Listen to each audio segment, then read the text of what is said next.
Breaking news. Khalistan ముఠా, ముంబై పోలీసులు, హర్యానా ఖాకీలు ఇలా రకరకాల వేషాలతో వ్యాపారులను కిడ్నాప్ చేస్తూ కోట్ల రూపాయలు వసూలు చేసే అంతర్రాష్ట్ర కేటుగాడు నాగరాజు రఘువర్మ ఎట్టకేలకు మళ్లీ పోలీసులకు చిక్కాడు. జైలు నుంచి రాగానే పాత బుద్ధి పోనిచ్చుకోకుండా జగద్గిరిగుట్టలో ఒక వ్యాపారిని కిడ్నాప్ చేసి దారుణంగా హింసించిన ఘటనలో సైబరాబాద్ పోలీసులు అతన్ని అరెస్ట్ చేశారు. నాగరాజు రఘువర్మ అలియాస్ కార్తికేయ చూస్తే కొంచెం పద్ధతిగా ఉన్నట్టుగా కనిపిస్తుంటాడు. కానీ అతని వెనుక 3 రాష్ట్రాల పోలీసులను ముప్పు తిప్పలు పెట్టిన పెద్ద క్రైమ్ హిస్టరీనే ఉంది. ఆర్మీలో మేజర్ అంటూ కొందరిని, హర్యానా పోలీసులమంటూ మరికొందరిని గురిడి కొట్టించడం అతడికి బెన్నతో పెట్టిన విద్య. జైలుకు వెళ్లి పీడీ యాక్ట్ కింద శిక్ష అనుభవించి వచ్చినా అతనిలో మార్పు రాలేదు. తాజాగా జగద్గిరిగుట్ట పోలీస్ స్టేషన్ పరిధిలో ఒక వ్యాపారిని కిడ్నాప్ చేసిన కేసులో సైబరాబాద్ పోలీసులకు దొరికిపోయాడు ఈ కేటుగాడు.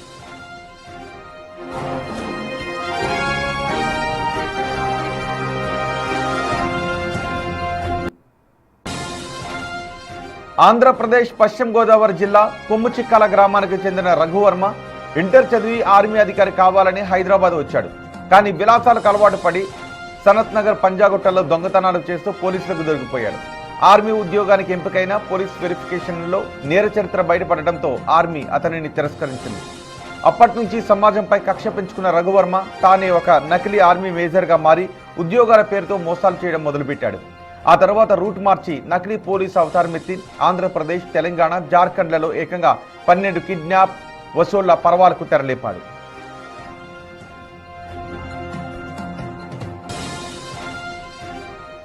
గత నెల మే 18న జగద్గిరిగుట్ట లేక్ బజార్ దగ్గర కూకట్పల్లికి చెందిన వ్యాపారి కావూరి పూర్ణచంద్రరావు ద్విచక్ర వాహనంపై వెళుతూ ఉండగా రఘువర్మ ముఠా కార్లు అడ్డగించింది.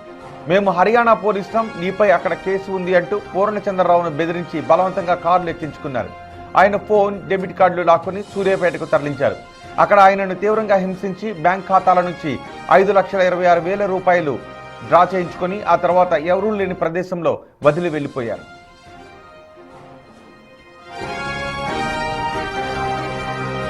ఇదంతా మోసమని తెలుసుకున్న బాధితుడు జగద్గిరిగుట్ట పోలీసులకు ఫిర్యాదు చేశాడు. ఈ క్రమంలోనే సైబరాబాద్ సిపి ఆదేశాలతో నిందితులను పోలీసులు పట్టుకున్నారు.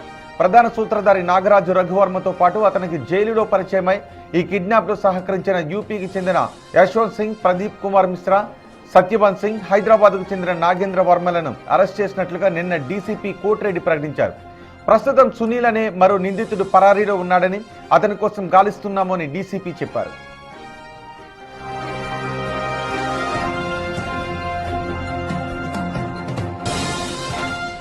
ఈ 6గురిలో 4గురిని కస్టడీ తీసుకున్నాం. 2 పరారులో ఉన్నారు. ఆ 2 పరారులు ఉన్న వాళ్ళ ఒక అతను సస్పెండెడ్ కానిస్టేబుల్, అతను చండీగఢ్లో వేరే బిజినెస్ చేసుకుంటే ఇతను కూడా అతనితో కలిసి బిజినెస్ చేసుకోవడం, ఈ డ్రా చేసినటువంటి అమౌంట్ కూడా ఈ 5 లక్షలు కూడా కొంత అమౌంట్ ఆయనకి ఆన్లైన్లో మళ్ళీ పే చేయడము, ఇవన్నీ కూడా జరిగినాయి. తర్వాత వాళ్ళిద్దరిని అదుపులోకి తీసుకున్నప్పుడు మిగతా వివరాలు ఇంకేమున్నాయి అనేది, ఏం కేసులు ఉన్నాయి కూడా మనం డీటెయిల్స్ తీసుకుంటాం. ఇప్పుడు ఇందులో మనము రికవర్ చేసిన వాళ్ళు చూస్తే ఒక ఎయిర్ పిస్టల్తో పాటు కంట్రీ మేడ్ పిస్టల్ అది ఒక తీసుకొని రావడం జరిగింది. బెదిరియడానికి, పోలీసులను చెప్పుకోవడానికి, ఎవరైనా అవసరమైతే బెదిరియడానికి కూడా వాళ్ళు ఒక కంట్రీ మేడ్ పిస్టల్ని 7.65 mm తుపాకీ కూడా తీసుకోవడం జరిగింది. అక్కడ పెట్టిన దాంట్లో ఒకటి కంట్రీ మేడ్ పిస్టల్, ఒకటి ఎయిర్ పిస్టల్. మిగతా వాటిల్లో ల్యాప్టాప్ ఉంది, పోలీస్ యూనిఫామ్స్ ఉన్నాయి, నకిలీ ఐడి కార్డ్స్ ఉన్నాయి, పోలీస్ ఐడి కార్డ్స్, ర్యాంకు సంబంధించిన badges, police logos, hand cups, నకిలీ నంబర్ ప్లేట్లు, ఒక కారు, ఒక బైకు, తర్వాత మిగతా స్టాంప్ పేపర్స్, లెటర్ ప్యాడ్స్, ఇవన్నీ కూడా మనము రికవర్ చేయడం జరిగింది. నకిలీ పోలీసులు ఆట కట్టించిన జగద్గిరిగుట్ట పోలీసు బృందాన్ని ఉన్నతాధికారులు అభినందించారు. అయితే మళ్ళీ జైలుకి పంపించిన తర్వాత మళ్ళీ బయటకు వచ్చి మళ్ళీ లాంటి దందా మొదలు పెట్టకుండా మీరే కఠిన చర్యలు తీసుకోండి అని సాధారణ పౌరులు పోలీసు అధికారులను అడుగుతున్నారు. మా ప్రతినిధి రానా ఉన్నారు పూర్తి సమాచారం అందించడానికి. రానా, ఈ కేటుగాడికి, నేరస్తుడికి జైలుకి వెళ్ళడం, బయటకు రావడం, మళ్ళీ నేరాలు చేయడం కొత్త ఏమీ కాదు. కానీ మళ్ళీ ఈసారి పోలీసులు పట్టుకున్నారు. మళ్ళీ త్వరలో బయటకు వచ్చి మళ్ళీ లాంటి దందా మొదలు పెట్టకుండా ఉంటాడనే అనుమానాలు కూడా జనాల్లో కనిపిస్తూ ఉన్నాయి. ఈసారి పోలీసులు ఏం చేయబోతున్నారు? పకడ్బందీగా చర్యలు తీసుకోబోతున్నారా?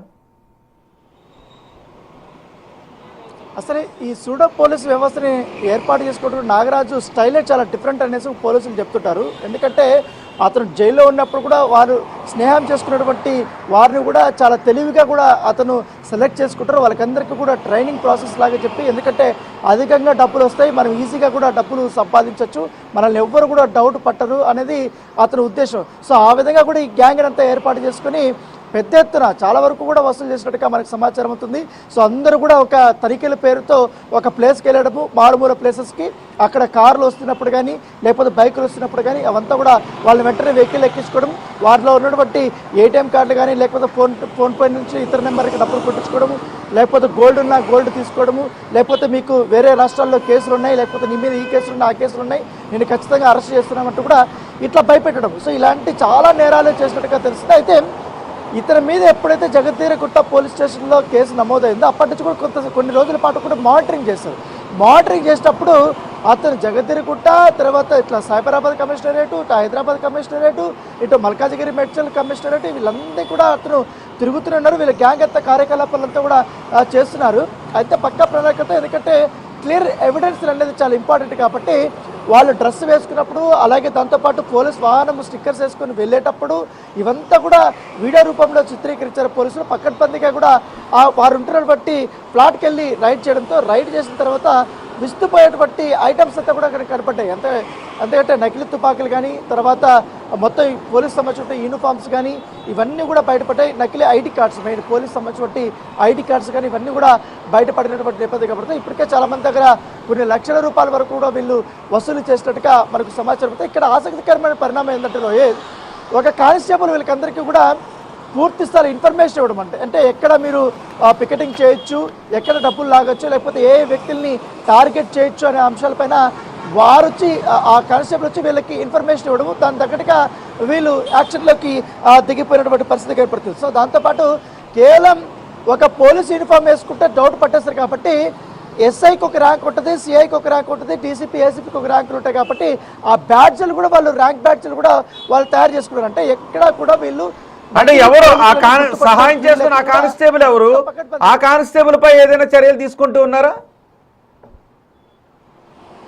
ఇప్పుడు ఆల్రెడీ డిస్మిస్ చేశారు ఆయన్ని సర్వీస్ నుంచి. ఇప్పుడు అతను కూడా పరారీలో ఉన్నారు కాబట్టి పోలీసులు అతని కోసం ప్రత్యేక బృందాలు కూడా ఏర్పాటు చేసి వెతుకుతున్నారు. ఎందుకంటే అతను దొరికితే వీళ్ళు చేసినటువంటి గ్యాంగ్ ఇంకా ఎక్కడెక్కడ నేరాలు చేశారన్న తరపు కూడా పూర్తిగా బయటకు వచ్చే అవకాశం ఉంది. అయితే కొత్తగా ఈ నాగరాజ్ గ్యాంగ్లో చేరినటువంటి వారికి అందరికీ కూడా ఈ తరహా మోసాలు కొత్తగా అన్నట్టుగా తెలుస్తుంది. సో ఫర్దర్గా ఇన్వెస్టిగేషన్ జరుగుతుంది. ఇంకా చాలా మంది బాధితులు ఉన్నట్టుగా తెలుస్తుంది. వారి నుంచి కూడా మేము స్టేట్మెంట్ రికార్డ్ చేసిన తర్వాత ఫర్దర్గా ముందుకెళ్తామని కూడా పోలీసులు చెప్తున్నారు. రోహిత్, రైట్ రానా?